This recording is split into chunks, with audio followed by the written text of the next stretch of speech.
नमस्कार दोस्तों, स्टडी 91 पर आप सबका हार्दिक स्वागत अभिनंदन है। तो आज हम सब जो है कि बहुत ही शानदार एक टॉपिक है जो ब्रह्मांड और सौरमंडल से संबंधित बातों का अध्ययन करेंगे।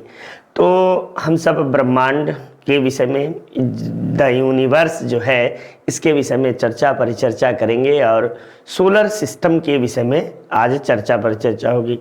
टॉपिक बहुत बड़ा है लेकिन हम सबको शॉर्ट में पढ़ना है और वही पढ़ना है जो हमारे आपकी परीक्षाओं में ज़्यादातर पूछे जाते हैं, ठीक ना। तो इनमें हम लोग सौरमंडल किसे कहते हैं, तो सूर्य और उसके ग्रहों के विषय में या सूर्य या उसके परिवार के विषय में जो हम अध्ययन करते हैं उसमें हम सौरमंडल कहते हैं। और सूर्य के परिवार के अंतर्गत क्या आता है, तो सूर्य आते हैं और ग्रह जो हैं, जो 8-9 ग्रह हैं, चूंकि 8 ग्रह हैं मूलतः, 9 ग्रह, यम एक ग्रह था लेकिन 2006 ईस्वी में 24 अगस्त 2006 को यम को ग्रहों की श्रेणी से वापस मतलब कि निकाल दिया गया, ये बात याद रखिए। आइए हम सब चर्चा परिचर्चा करेंगे। ब्रह्मांड के अध्ययन को कॉस्मोलॉजी के नाम से जानते हैं। क्या कहते हैं? ब्रह्मांड के अध्ययन को कॉस्मोलॉजी कहते हैं। ब्रह्मांड का तात्पर्य है ये समस्त चराचर जगत जिसे हम देख पा रहे हैं अथवा नहीं देख पा रहे हैं, इसके अंतर्गत की चीज़ों को हम सब अध्ययन करेंगे। इसी के अंतर्गत आप जो है ग्रह नक्षत्रों के विषय में अध्ययन करते हैं और नक्षत्र शास्त्र के अध्ययन को एस्ट्रोलॉजी के नाम से जानते हैं। जैसे ब्रह्मांड शास्त्र के अध्ययन को या ब्रह्मांड के अध्ययन को कॉस्मोलॉजी बोलते हैं, उसी तरह नक्षत्र शास्त्र के अध्ययन को हम लोग एस्ट्रोलॉजी के नाम से जानते हैं। तो आइए हम लोग देखेंगे किस तरीके से ब्रह्मांड का विकास हुआ, ब्रह्मांड के विकास में कौन कौन से सिद्धांत काम किए। आपको जो है कि बिग बैंग थ्योरी क्या है इसके विषय में चर्चा करेंगे, फिर सौरमंडल के विषय में चर्चा होगी। तो एकदम धैर्य बना कर रखिए, शानदार तरीके से हम सब हर बात को कवर करने का प्रयास करेंगे। चलिए आते हैं हम सब देखते हैं। तो शुरू करने से पहले हमारी संस्था के द्वारा कुछ महत्वपूर्ण कोर्स संचालित है और इन कोर्सेज को आप परचेज कर सकते हैं, जिसमें आपको हिंदी के नितिन सर के द्वारा शानदार तरीके से आपको पढ़ाया गया है। इस कोर्स को आप परचेज कर सकते हैं और बहुत ही अद्भुत लाजवाब कोर्स है। आप सबके लिए शानदार तरीके से इसे परचेज करने का सुनहरा मौका है। वहीं पे यूपी टेट का शानदार बैच है। यूपी टेट आपको जो है ये 999 रुपए में यूपी टेट की भी क्लासेस मिलेगी। आप सब अपनी तैयारी निरंतर रूप से जारी रखिए। आशा उम्मीद करता हूं कि चीजें बहुत बेहतर तरीके से सब बातें समझ में आप सबको आ रही होंगी। तो चलिए एक बार शानदार तरीके से सुपर टेट के विषय में भी आइए जान लेते हैं। सुपर टेट उन लोगों के लिए है जिन्होंने टेट को क्वालिफाई कर लिया हो या प्राथमिक शिक्षक बनने के कड़ी का अंतिम पायदान के रूप में हम सब सुपर टेट को जानते हैं। वहीं आरओ की ये शानदार तरीके से 499 रुपए में हिंदी की क्लास है, ठीक ना। हिंदी की आरओ के शानदार श्रृंखला है आप सबके लिए, इसे जरूर से पढ़ें और अपनी तैयारी निरंतर रूप से जारी रखिए।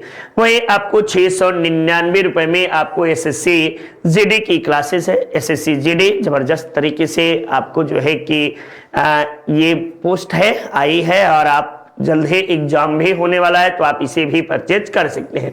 वहीं दोबारा मौका आपको दिया गया है सरकार के द्वारा या आपके भाग्य के भरोसे, हो सकता है आप सबके मुकद्दर में हो कि वीडियो बने। तो आप वीडियो बनने के लिए वीडियो के मॉक टेस्ट को जरूर से ज्वाइन करें और अपनी तैयारी को सही दिशा दशा दीजिए। देखिए हम सब बात करेंगे यूनिवर्स यानी द यूनिवर्स और सोलर सिस्टम के विषय में बातें करेंगे। ब्रह्मांड की उत्पत्ति कैसे हुई इसके विषय में सर्वप्रथम बेल्जियम के खगोल शास्त्री जॉर्ज लेमेंटेयर, जिनका नाम था, ठीक ना, जॉर्ज लेमेंटेयर ने सर्वप्रथम आपको जो है ब्रह्मांड के उत्पत्ति के विषय में जानकारी दी और इन्होंने एक सिद्धांत बताया जिसे महाविस्फोट सिद्धांत के नाम से जानते हैं, या इसे ही बिग बैंग थ्योरी के नाम से, ये देखिए महाविस्फोट जिसे बिग बैंग थ्योरी के नाम से भी जाना जाता है। तो आप सबके लिए पहली बार सर्वप्रथम महाविस्फोट सिद्धांत के विषय में किसने बताया? तो जॉर्ज लेमेंटेयर जो थे, इन्हीं के द्वारा बताया गया। जॉर्ज लेमेंटेयर कहां के रहने वाले थे? तो बेल्जियम के पादरी हुआ करते, तो उस समय चर्च के पादरी के रूप में ये थे, ठीक ना।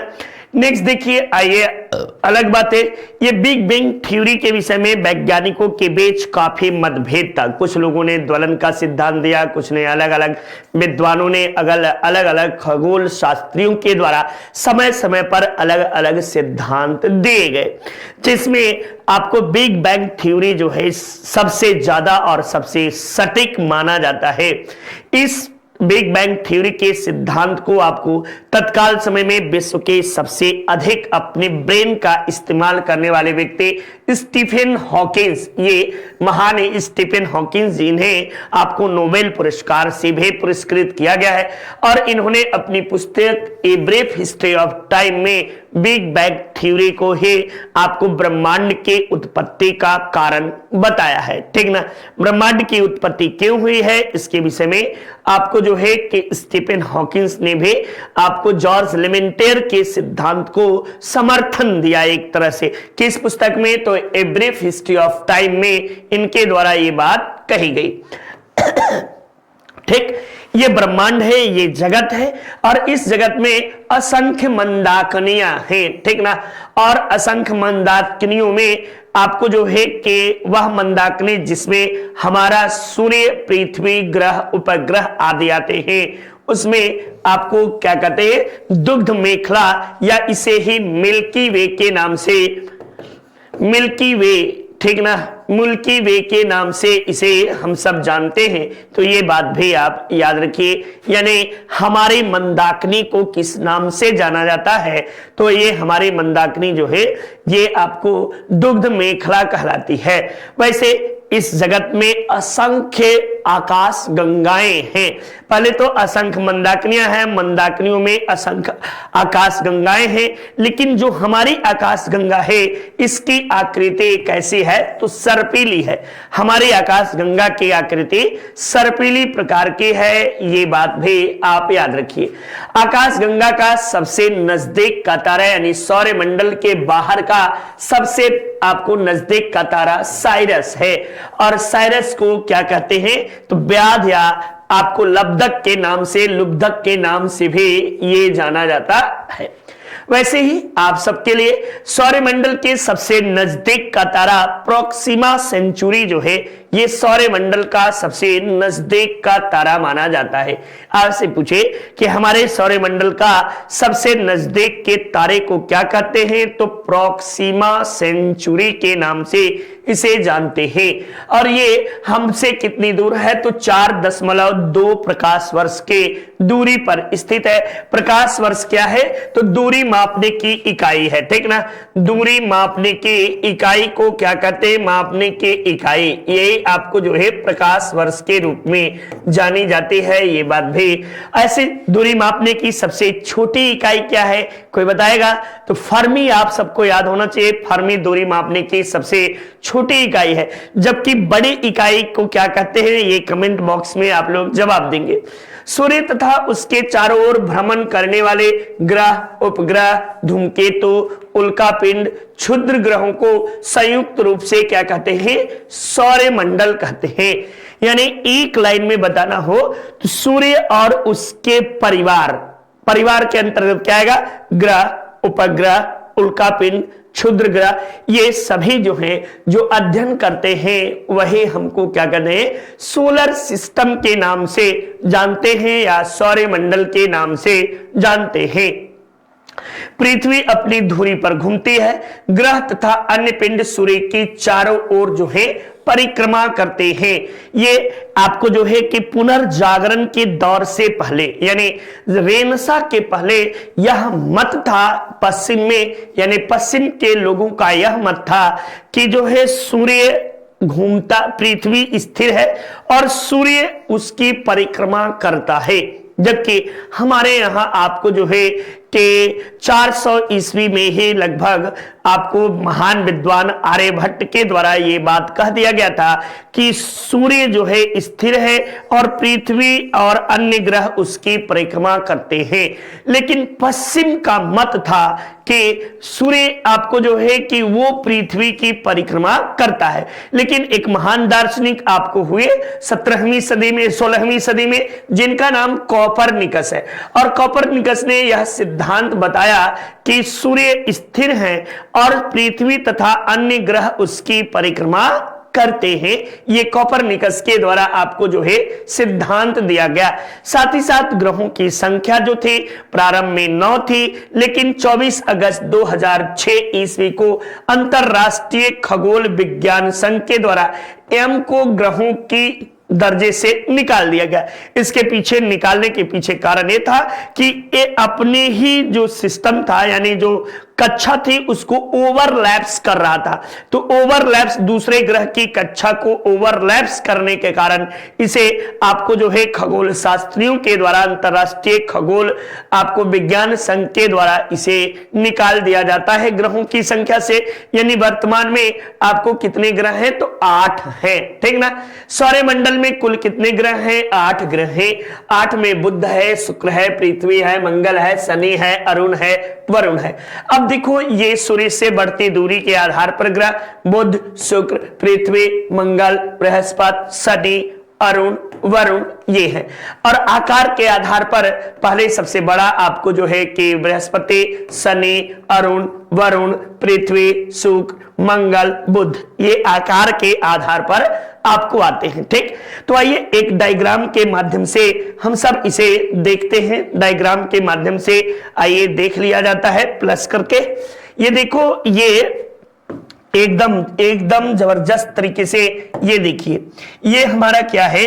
ये हमारा सूर्य है, ठीक ना। ये हमारा सूर्य है और एकदम आसानी से चीजों को आप सब देखिए। ये क्या है? तो सूर्य राजा हैं और मुस्कुरा रहे हैं। ये इनका लिप बना दीजिए यहीं पे, ये मुस्कुरा रहे हैं, ठीक ना। अब यहीं पे हमको करना क्या है कि पेन पकड़िए और अलग अलग ग्रहों को ये देखिए। ये सूर्य से सबसे नजदीक का ग्रह जो है ये बुध है। क्या है?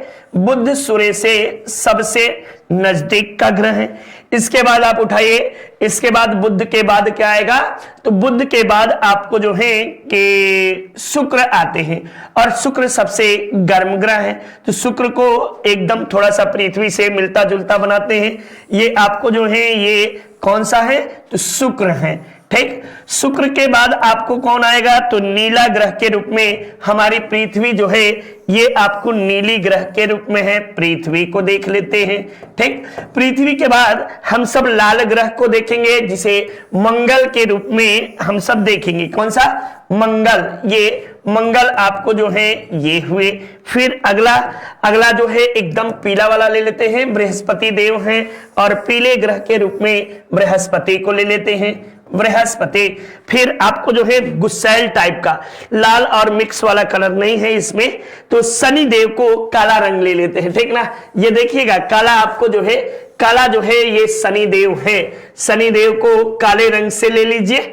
और ये देखिए आपको जो है कि हरे रंग से, एक हरा रंग से ये जो है ये आपको अरुण हुए और फिर ये आपको वरुण हुए, ठीक ना। अरुण और वरुण को, यानी कुल ग्रह कितने हुए? ये 8 ग्रह हुए ना। सभी लोगों को दिखाई दे रहा होगा, 8 ग्रह हुए। 8 ग्रहों में ये यहां से पेन हम लोग चेंज करते हैं और ये देखो, ये 4 जो हैं इन्हें आंतरिक ग्रह के रूप में कहते हैं। क्या कहते हैं? आंतरिक ग्रह, इसे आंतरिक ग्रह कहते हैं। और ये 4 जो हैं इन्हें हम सब बाह्य ग्रह कहते हैं। क्या कहते हैं बेटा? बाह्य ग्रह, ठीक ना। ये बाह्य ग्रह के रूप में याद किया जाता है, ये बाह्य ग्रह। अब इन्हीं के बीच में बेटा क्या पाया जाता है? तो ये याद रखिए, इन्हीं दोनों के बीच में, मंगल और बृहस्पति के बीच में क्षुद्र ग्रह जिसे एस्टेरॉयड के नाम से जानते हैं, ये क्षुद्र ग्रह आपको मंगल और बृहस्पति के बीच में पाए जाते हैं। अब यहीं से आप सामान्य तरीके से सूर्य से बढ़ती दूरी के आधार पर ग्रह आप सबने देखा, ये क्या है? तो सूर्य से बढ़ती दूरी के आधार पर ग्रह, यहां पे सूर्य से बढ़ती दूरी के आधार पर ग्रह, ठीक, बढ़ती दूरी के आधार पर ग्रह, ये तो आप सब देख लिए। अब पूछा जाए कि यही डायग्राम को दूसरा पेज लेते हैं, फिर नेक्स्ट पेज में देखिए।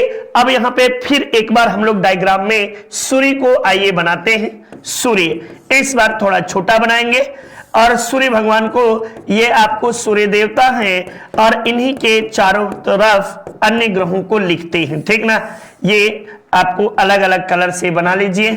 ये चूंकि ये पृथ्वी से ऐसे मैच करते हैं तो ये इनका ये कलर कर लीजिए। आपको जो है कि पृथ्वी का थोड़ा सा ऐसे कर लीजिए। फिर आपको जो है कि मंगल देवता को थोड़ा सा बड़ा कर लीजिए लाल में। फिर आपको जो है कि मंगल के बाद आपको बृहस्पति देव हैं, पीले रंग के बृहस्पति देव हैं, इन्हें पीला भी कहते हैं। आपको जो है फिर शनि देव, ये एकदम करिया सा है। शनि देव काले रंग के कपड़े पहनते हैं ना, तो शनि देव ऐसे तो आपको ये लाल रंग के, हल्के लाल रंग में दिखाई देते हैं, लेकिन शनि देव को हम काला से करते हैं, ठीक। और इसके बाद आपको जो है, आपको वरुण है और अरुण है, ठीक। ये आपको अरुण देव हैं, ये वरुण देव है। अब देखो मैंने आंतरिक आधार पे ग्रहों को बताया, ठीक ना। अब यहां पे भी इसी तरह का आप बना लो, ये बना लोगे तो ये आपको मिल जाएगा। अब देखो मैंने यहां से बताया कि ये बुध है, ये आपको जो है शुक्र है, ये आपको मंगल पृथ्वी है, ठीक ना। ये पृथ्वी है, ये मंगल है, ये बृहस्पति है, ये शनि है, ये आपको अरुण देव है, ये आपको वरुण देव है, ठीक ना। अब देखो पूछा क्या वहां पे, जो मैंने आप सबने देखा, तो यहां एक ट्रिक से आप चीजों को आसानी से याद कर सकते हो। ये देखो कहता है क्या कि सूर्य से बढ़ती दूरी के आधार पर, देख लिए। अब देखो यहीं पे हम लोग उठाते हैं पेन और देखेंगे पृथ्वी से बढ़ती दूरी के आधार पे, ये हमारी क्या है, ये पृथ्वी है ना बेटा, ये पृथ्वी। तो पृथ्वी की जुड़वा बहन किसे कहते हैं, शुक्र को कहते हैं। यानी पहला पृथ्वी से बढ़ती दूरी के आधार पर ग्रह देखते चलिए, ठीक ना। पृथ्वी से बढ़ती दूरी के आधार पर, ठीक ना, दूरी के आधार पर ग्रह कौन कौन से हैं, इसे पहले पृथ्वी का पड़ोसी कौन है, शुक्र, यानी शुक्र को लिखेंगे। फिर आपको कौन है, तो जस्ट दाहिना साइड का पड़ोसी देख लीजिए, तो मंगल है ना। सबको समझ में आ रही होगी। मंगल के बाद पुनः आप बाएं आइए और बुध देवता आ जाइए, यानी बुध देव हैं। इसके बाद आपको बुध के बाद क्या आएंगे, बृहस्पति आएंगे। तो अब एक लाइन से बृहस्पति हैं, बृहस्पति के बाद शनि देव हैं, ठीक ना। बृहस्पति आपको देव हैं, इसके बाद शनि देव हैं, फिर अरुण आएंगे, फिर वरुण आएंगे। अब यहां तक किसी को कोई दिक्कत, वरुण ये आपको पृथ्वी से बढ़ती दूरी के आधार पे ग्रह हो गए। अब पूछता है कि आपको जो है कि महत्वपूर्ण बातों में अगला पूछेगा क्या कि ये आकार के आधार पे ग्रह कौन सा है। यहीं पे वो देखो आकार के आधार पर, ठीक ना, आकार के आधार पर आपको ग्रह को देखना है, आधार पर। तो देखो सौरमंडल में सबसे बड़ा, तो ये जो चारों आंतरिक ग्रह हैं, ये चारों आंतरिक को एक सीक्वेंस में लगा लो, याद करने का तरीका देख लो, ठीक ना। ये आंतरिक ग्रह को आप एक सीक्वेंस में लगाएंगे तो ये आंतरिक ग्रहों में पहला आपको बृहस्पति देव हो जाएंगे, बृहस्पति। दूसरे आपको जो है कि शनि देव हो जाएंगे, ठीक ना, सैटर्न।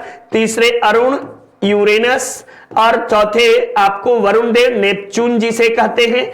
फिर आपको आंतरिक ग्रहों में सबसे भारी कौन सा है, तो आंतरिक ग्रहों में सबसे भारी पृथ्वी है, यानी इसके बाद पृथ्वी है। पृथ्वी की जुड़वा बहन किसे कहते हैं, शुक्र है। शुक्र के बाद आपको जो है कि याद रखिएगा मंगल आ जाएंगे, मंगल देव आपको आ जाएंगे, और मंगल देव के बाद बुध। तो ये आकार के आधार पर पृथ्वी के ग्रह हुए, ठीक ना।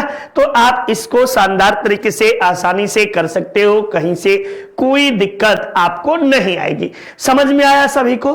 तो ये आसान सा टॉपिक है, बहुत टिपिकल नहीं है, बस चीजों को समझने की जरूरत है। और आप सब आशा उम्मीद करता हूं कि चीजों को बेहतर तरीके से समझ रहे होंगे, ठीक। चलिए हम सब बातें आगे की ओर करेंगे। अब देखिए हमारी संस्था के द्वारा, अच्छा यहां पे कुछ बातें भी छुप गई होंगी, ये अच्छा यहां तक हम सब देखते हैं। अब देखिए आइए आगे बातें करेंगे। ये हमारी संस्था के द्वारा कुछ महत्वपूर्ण आपको जो है कि किताबें हैं। इन किताबों में आप देखिए तो ये आपको 299 रुपए में अपनी हिंदी शानदार बुक है, आप इसे परचेज कर सकते हैं। वही वीडियो की क्लास में आपको किताबें जबरदस्त तरीके से लिखी गई है, आपके लिए यह सुनहरा अवसर है। आपको पेट कम्बो की बुक, इसके अलावा आपको हिंदी की बुक, आपको पेट बुक कम्बो में आपको प्रैक्टिस सेट भी है, आरओ की शानदार हिंदी मिलेगी, लेखपाल की कम्बो बुक। तो ये सभी किताबें आप परचेज कर सकते हैं और खूब मन लगा के पढ़ सकते हैं। तो इन किताबों को जरूर से पढ़िए, परचेज करिए और शानदार तरीके से अपनी तैयारी को जारी रखिए। ये एक अद्भुत किताब जबरदस्त तरीके से आप सबको मिलेगी, ये सारी बातें याद रखो, ठीक ना। देखिए अब आइए हम सब सूर्य के विषय में चर्चा परिचर्चा करेंगे। देखिए सूर्य के केंद्र का तापमान लगभग 1.5 मिलियन डिग्री सेंटीग्रेड है एवं सूर्य का सतही तापमान लगभग 5760 डिग्री सेंटीग्रेड के आसपास आपको जो है सूर्य का सतही तापमान माना जाता है। सूर्य में जो आपको क्रिया होती है, सूर्य के अंदर नाभिकीय संलयन की क्रिया होती है और इस नाभिकीय संलयन की क्रिया में हाइड्रोजन के हीलियम में परिवर्तन होने की क्रिया होती है। यानी हाइड्रोजन के अणु जो हैं ये छोटे छोटे आपको मिलकर हीलियम का निर्माण करते हैं और इससे अपार ऊर्जा के रूप में मुक्त होती है, ठीक ना। जिसमें सूर्यदेव के द्रव्यमान में लगभग 70% हाइड्रोजन है, 28% हीलियम है और 2% अन्य भारित तत्व पाए जाते हैं, जैसे लिथियम, यूरेनियम या अन्य तत्व पाए जाते हैं, ठीक। चलिए नेक्स्ट देखिए। अब हम लोग आते हैं सूर्य के परिवार में, सौरमंडल के परिवार में आपको बुध सौरमंडल का सबसे निकटतम ग्रह के रूप में जाना जाता है। ये सौरमंडल का सबसे निकटतम ग्रह है और ये सौरमंडल का सबसे छोटा ग्रह भी इसे कहते हैं। इस सूर्य की परिक्रमा सबसे कम समय में लगभग 88 दिनों में सूर्य की परिक्रमा को पूरा कर लेता है। ये बात याद रखिए। इसकी कक्षीय गति सौरमंडल के अन्य ग्रहों की अपेक्षा सबसे अधिक है। यह 48 किलोमीटर प्रति सेकंड की गति से सूर्य की परिक्रमा करता है। बाप रे बाप, समझ लो 48 किलोमीटर एक सेकंड में 48 किलोमीटर की दूरी आपको जो है सूर्य की परिक्रमा बुध के द्वारा किया जाता है। नेक्स्ट देखिए, बुध के पास अपना कोई उपग्रह नहीं है। साथ ही साथ बुध में वायुमंडल का अभाव पाया जाता है और इस वायुमंडल के अभाव के कारण सर्वाधिक तापांतर आपको जो है कहां पाया जाता है, तो सर्वाधिक तापांतर, ठीक ना, तापांतर आपको बुध में पाया जाता है। सर्वाधिक तापांतर कैसे पाया जाएगा, तो याद रखिएगा जहां दिन का तापमान आपको जो है आपको 120 डिग्री सेंटीग्रेड तक होता है, वहीं रात्रि का तापमान जो है लगभग 420 डिग्री सेंटीग्रेड तक हो जाता है। यानी लगभग आप जोड़ोगे तो 520 डिग्री तक का आपको जो है अंतर, तापांतर दोनों के बीच यदि करोगे अंतर तो 520 डिग्री का अंतर आपको तापांतर देखने को मिलता है। तो इस तरीके से आपको बुध में सर्वाधिक तापांतर पाया जाता है। बुध के बाद आपको सूर्य से बढ़ती दूरी के आधार पर दूसरा सबसे ग्रह जो है नजदीक का ग्रह शुक्र है। शुक्र ग्रह जो है सूर्य और चंद्रमा के बाद ये तीसरा सबसे आपको चमकीला खगोलीय पिंड कहा जाता है और ऐसे कह सकते हैं कि सभी ग्रहों में सबसे अधिक चमकीला ग्रह कौन सा है, तो आपको जो है शुक्र सबसे अधिक चमकीला है। शुक्र के चमकीला होने का कारण क्या है, तो इसके वायुमंडल में आपको जो है CO2 की मात्रा, कार्बन डाइऑक्साइड की मात्रा बहुत अधिक होती है, इसी कारण ये सबसे अधिक चमकीला है और साथ ही साथ सबसे अधिक गर्म भी है, ठीक ना। तो ये बातें भी आप याद रखते चलिए। देखिए शाम को पश्चिम में और सुबह को पूरब में यह दिखाई देता है, इसीलिए इसे सांझ का तारा या भोर के तारा के नाम से भी आपको इसे जानते हैं। इसे पृथ्वी की भगनी या बहन भी कहा जाता है, ये भी याद रखिए, इसे पृथ्वी की भगनी कहा जाता है। क्यों? क्योंकि यह आकार, घनत्व और व्यास के मामले में लगभग पृथ्वी के जैसा ही आपको है। बुध के समान भी इसका भी कोई उपग्रह नहीं है, यानी आपको जो है शुक्र ग्रह का भी कोई उपग्रह नहीं है। आपको ये सूर्य की परिक्रमा 225 दिनों में करता है और हमारे सौरमंडल के अन्य ग्रहों के अपेक्षा ये सबसे लंबे दिन रात आपको यहां होते हैं। तो ये याद रखिए, ये बात भी आप याद रखते चलिए। चलिए नेक्स्ट आइए, आरो की शानदार श्रृंखला हमारी संस्था की ओर से पढ़ाया गया है, आप इसे परचेज कर सकते हैं और खूब मन लगा के पढ़िएगा। तो शानदार तरीके से श्रृंखला के साथ जुड़े रहने के लिए आप सबको तहे दिल से शुक्रिया। आप सब इसी तरह श्रृंखला के साथ जुड़े रहिए। आगे हम सब जो है कि ये हमारा आरो की जबरदस्त आपको बैच लॉन्च है, डेली वीडियो क्लासेस मिलेगा, चैप्टर वाइज टेस्ट सीरीज मिलेगा, ऑफलाइन डाउनलोड करने की सुविधा भी मिलेगी और ये कोर्स मात्र 1999 रुपए में हमारी संस्था उपलब्ध कराती है, यानी 1999 रुपए में आप इस कोर्स को परचेज कर सकते हो और पढ़ सकते हो। चलिए अगला महत्वपूर्ण, सूर्य से बढ़ती दूरी के आधार पर यह तीसरा ग्रह है। कौन सा है? सूर्य से बढ़ती दूरी के आधार पर तीसरा ग्रह है और सौरमंडल का एकमात्र ऐसा ग्रह जिस पर जीवन संभव है। और ये जीवन संभव क्यों है? तो सूर्य के कारण है और सूर्य के कारण पृथ्वी पर प्रकाश संश्लेषण की क्रिया होती है। प्रकाश संश्लेषण की क्रिया के कारण यहां आपको जो है कि सबसे अधिक जो है कि जीवन संभव पाया जाता है। आकार की दृष्टि से यह आपको पांचवां ग्रह है और पार्थिव ग्रहों में यह सबसे बड़ा, पार्थिव ग्रह का मतलब होता है लेटा हुआ ग्रह में आपको जो है ये सबसे बड़ा ग्रह है, यानी आंतरिक ग्रहों में ये सबसे बड़ा ग्रह है। ऐसे भी कह सकते हैं आंतरिक ग्रहों में आपको जो है कि ये सबसे बड़ा ग्रह है। वहीं सूर्य से बढ़ती दूरी के आधार पर मैंने बताया है कि ये तीसरा है। पृथ्वी अपने अक्ष पर 23.5 डिग्री झुकी हुई है और ध्रुवों के पास थोड़ी ये चपटी होने के कारण इसकी जो है भूआम भी कहा जाता है, ठीक है ना, इसे भूआम भी कहा जाता है। नेक्स्ट देखिए, पृथ्वी पर जल की अधिकता के कारण आपको इसे नीला ग्रह कहते हैं। ये बात भी आप याद रखिए। पृथ्वी का एकमात्र उपग्रह जो है वो आपको चंद्रमा है, ये बात भी याद रखिए। ये नीला ग्रह क्यों कहते हैं? तो पृथ्वी पर जल की औसत मात्रा जो है 70 लगभग आपको जो है 9% के आसपास है और इसी कारण आप देखेंगे 79 क्या 81%, ठीक ना, ये हाँ 79 ही कह लो, 29% आपको जो है कि स्थल का विस्तार हुआ है, बाकी 71% जल का विस्तार है। तो ये आप सबको पता होना चाहिए कि जल में हाइड्रोजन के अणुओं के प्रकीर्णन के कारण जब अंतरिक्ष से आप नीचे देखोगे तो ये आपको जो है कि उसमें प्रकीर्णन होता रहता है, तो इसके कारण ये नीला दिखाई देता है और इसे नीला ग्रह के रूप में जानते हैं। अब अगला हम लोग पढ़ेंगे मार्स, ठीक ना। ये आपको यह ग्रह आकार और दृष्टि से आपको जो है कि 7वां सबसे बड़ा ग्रह है, ठीक ना।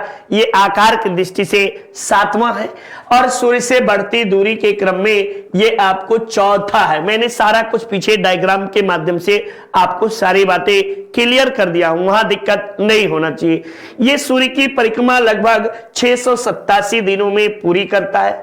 मंगल ग्रह आंतरिक ग्रहों में आपको सबसे बाहरी है। जब आप पढ़ते हो तो पहले बुध, शुक्र और आपको इसके बाद पृथ्वी, फिर मंगल, यानी आंतरिक ग्रहों में सबसे अंतिम ग्रह आपको जो है यही है। और उधर से जब आप आओगे बाह्य ग्रहों में तो पहला ग्रह आपको बृहस्पति है और मंगल और बृहस्पति के बीच में ही मैंने बताया क्षुद्र ग्रह या एस्टेरॉयड आपको जो है पाए जाते हैं। मंगल ग्रह की मिट्टी में आयरन ऑक्साइड की अधिकता के कारण ये लाल दिखाई देता है, इसीलिए इसे लाल ग्रह भी आपको कहा जाता है। मैंने डायग्राम में भी लाल रंग से बनाया है, ठीक ना, तो लाल ग्रह इसे कहते हैं। मंगल के वायुमंडल में, ठीक ना, वायुमंडल में, मंगल के वायुमंडल में 95% आपको जो है कार्बन डाइऑक्साइड और अन्य गैसों के रूप में नाइट्रोजन, आर्गन, कार्बन मोनोऑक्साइड जैसे गैस विद्यमान है।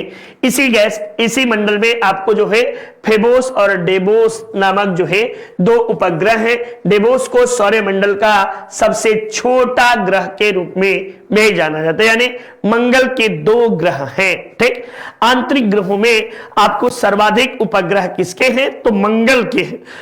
चूंकि बुध और शुक्र के एक भी उपग्रह नहीं है, पृथ्वी का एकमात्र उपग्रह चंद्रमा है और इनके फोबोस और डिमोस है। डिमोस सौरमंडल का सबसे छोटा ग्रह के रूप में जानते हैं।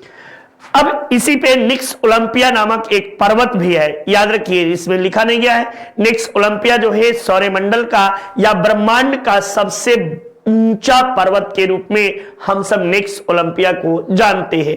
यह हिमालय से लगभग 3 गुना ऊंचाई पर है, 3 गुना ऊंचा है। ठीक ना, तो ये याद रखिए। ये अगला हम लोग बात करेंगे बृहस्पति, जुपिटर। ठीक ना, ये सौरमंडल का सबसे बड़ा और सबसे भारी ग्रह माना जाता है और सूर्य से बढ़ती दूरी के क्रम में ये 5वें स्थान पर आता है। ये बात भी याद रखिए।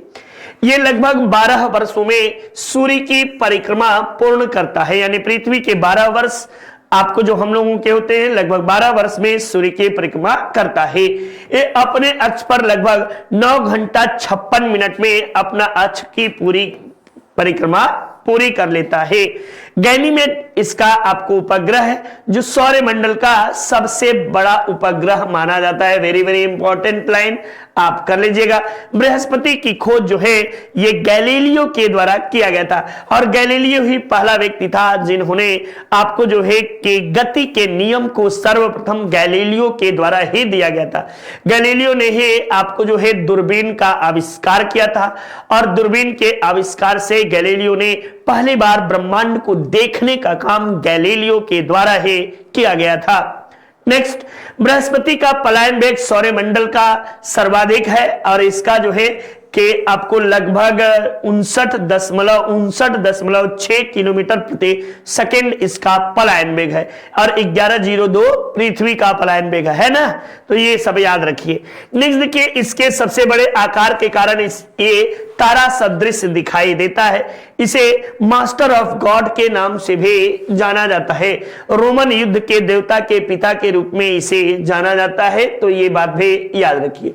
यूपी पुलिस का बैच शानदार तरीके से हमारी संस्था के द्वारा पढ़ाया गया है, आप इसे परचेज कर सकते हैं और अपनी तैयारी शानदार तरीके से जारी रख सकते हैं। तो एकदम से जबरदस्त तरीके से आप अपनी तैयारी को जारी रखें।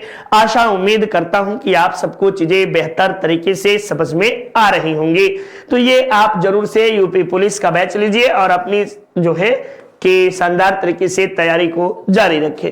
ये सैटर्न ये जो है आपको जो है आकार की दृष्टि से सबसे दूसरा बड़ा ग्रह है। सूर्य से बढ़ती दूरी के क्रम में इसका स्थान 6वें नंबर पे आता है। इसकी चारों ओर वलयों की संख्या आपको पाई जाती है और ये इसकी सबसे बड़ी विशेषता है। इस सौरमंडल का इन्हीं वलयों के कारण सबसे सुंदर ग्रह है। ठीक ना, सौरमंडल का सबसे सुंदर ग्रह याद रखिए, सौरमंडल का सबसे सुंदर ग्रह, सबसे सुंदर ग्रह भी इसे कहा जाता है, जबकि सौंदर्य का देवता शुक्र को कहते हैं, लेकिन सबसे सुंदर ग्रह आपको यही है। इसका घनत्व 0.7 ग्राम प्रति घन सेंटीमीटर है, जो अन्य ग्रहों में सबसे कम है। यानी सबसे कम घनत्व वाला ग्रह कौन सा है, तब आप बताएंगे कि यह आपको शनिदेव है। नेक्स्ट, इसकी आपको ऊपरी पीली अमोनियम कणों के कारण घिरा है, जिसे ये पीला रंग दिखाई देता है। ठीक ना, ये पीला रंग का दिखाई देता है। लगभग प्रत्येक 14.7 वर्ष में खगोलीय घटना में आपको जो है कि शनि ग्रह के छल्ले कुछ समय के लिए विलुप्त प्रतीत होते हैं, जिसे रिंग क्रॉसिंग के नाम से जाना जाता है। ये आपको इसलिए कि ये आपको ये है शनिदेव है और इसमें जो है ये वलय पाए जाते हैं। इस तरीके से इसमें फायर रिंग वलय पाए जाते हैं। ठीक ना, और ये वलयों के पाए जाने के कारण ये ऐसे कर लो ज्यादा अच्छा, और ये वलय पाए जाने के कारण ये काफी खूबसूरत दिखाई देता है। शनि ग्रह की खोज जो है ये इस पे खोजा जाने वाला सबसे पहला उपग्रह टाइटन है और ये टाइटन सौरमंडल का दूसरा सबसे आपको जो है बड़ा ग्रह है, दूसरा सेकेंड ऐसे कर लो, दूसरा सबसे बड़ा ग्रह, दूसरा सबसे बड़ा ग्रह, बड़ा उपग्रह के रूप में इसे हम सब जानते हैं। उपग्रह है, ग्रह नहीं, ठीक है ना। ये सौरमंडल का दूसरा सबसे बड़ा उपग्रह आपको इसे कहते हैं। नेक्स्ट देखिए अरुण है। अरुण जो है ये आपको आकार से तीसरा सबसे बड़ा ग्रह, सूर्य से बढ़ती दूरी के आधार पर ये 7वें स्थान पर आते हैं। इसकी खोज जो है 1781 ईस्वी में सर विलियम हर्शले के द्वारा इसकी खोज की गई थी। सूर्य आपको जो है कि 84 वर्ष में ये सूर्य की परिक्रमा लगाता है और इसके लगभग जो है कि 27 अज्ञात, ये एक लाइन तो मैं भूल ही गया, यहां देखते हैं ये सर्वाधिक उपग्रह किसका है, तो सर्वाधिक उपग्रह आपको शनिदेव के हैं, ठीक ना। सर्वाधिक उपग्रह किसके हैं, शनिदेव के हैं और लगभग आपको 87 उपग्रह के आसपास आपको जो है शनिदेव के उपग्रह हैं। नेक्स्ट, मीथेन गैस की अधिकता के कारण ये नीले हरे रंग का दिखाई देता है और अरुण ग्रह में शनि ग्रह की तरह ही चारों ओर इसमें भी आपको वलय पाए जाते हैं। नेक्स्ट, हिंदी इंडिविजुअल का शानदार तरीके से नितिन सर के द्वारा पढ़ाया गया है और ये मात्र 999 रुपए में कोर्स है। आप इसे परचेज कर सकते हैं और अपनी तैयारी को सही दिशा दे सकते हैं। शानदार तरीके से अपनी तैयारी को अनवरत रूप से जारी करने के लिए आप सब जबरदस्त तरीके से मेहनत करिए, शानदार सफलता आप सबको मिलेगी। ये देखिए वरुण देव हैं और वरुण देव ये ग्रह आकार में चौथा और सूर्य से बढ़ती दूरी के आधार पे 8वें क्रम पे आते हैं, यानी अंतिम ग्रह आपको कह सकते हैं। सूर्य की परिक्रमा जो है ये आपको कितने दिनों में, तो ये आपको जो है सूर्य की परिक्रमा 165 वर्षों में ज्ञात करते हैं। कुछ स्रोतों में 164 लिखा है, ठीक ना। जॉन कुछ एडम्स अर्बेन ली वेरियर ने इस ग्रह की परिकल्पना की थी, लेकिन आपको जो है 1886 ईस्वी में ली वेयर के मापदंडों के आधार पर आपको जो है एडम्स ने कभी अपनी परिकल्पना प्रकाशित नहीं की, इसलिए जॉन गाले ने इसकी खोज की थी, ठीक ना। जॉन गाले के द्वारा प्रकाशित किया गया था, इसी कारण आपको जो है कि इसकी खोज करने वाला किसे कहा गया है, तो जॉन गाले को कहा गया है, ठीक ना। तो ये बात भी आधार पर ली वेरियर के मापदंड के आधार पर जॉन गाले के द्वारा इसकी खोज की गई। यह भी आपको जो है कि नीले और हरे रंग का दिखाई देता है। ऐसा क्यों दिखाई देता है, तो मीथेन की उपस्थिति के कारण, ठीक ना। मीथेन की सर्वाधिक उपस्थिति के कारण, सर्वाधिक उपस्थिति के कारण आपको जो है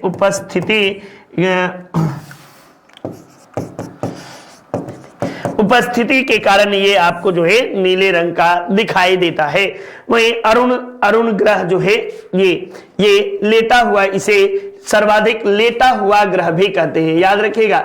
लेटा हुआ ग्रह के रूप में भी आप इसे याद करते हैं, ये आप याद रखिएगा, ठीक। चलिए नेक्स्ट, तो ये आपको नितिन सर के द्वारा वही जो YouTube पे उन्होंने शानदार तरीके से आप सबको पढ़ाया है, तो आप इसे परचेज कर सकते हैं और शानदार तरीके से अपनी पढ़ाई जारी रख सकते हैं। तो ये ई बुक्स के रूप में है, आप सभी बुक्स के रूप में इसे खूब मन लगा के पढ़िए, शानदार तरीके से अपनी तैयारी अनवरत रूप से जारी रखें। आशा उम्मीद करता हूं कि चीजें आप सबको बेहतर तरीके से समझ में आएंगी। तो आप अपनी तैयारी के लिए ये चीजें जरूर से परचेज करिए, ये PDF के रूप में है, ठीक। तो एक बार एकदम जबरदस्त तरीके से श्रृंखला को लाइक और शेयर करना बिल्कुल नहीं भूलिएगा। आप सबको तहे दिल से ढेर सारी शुभकामनाएं, शुक्रिया, धन्यवाद। जितना भी कहा जाए उतना कम है, तो ये आप जरूर से देखिए और देखने का भरपूर आनंद लीजिए। जय हिंद, जय भारत, वंदे मातरम, नमस्कारम आप सबको तहे दिल से।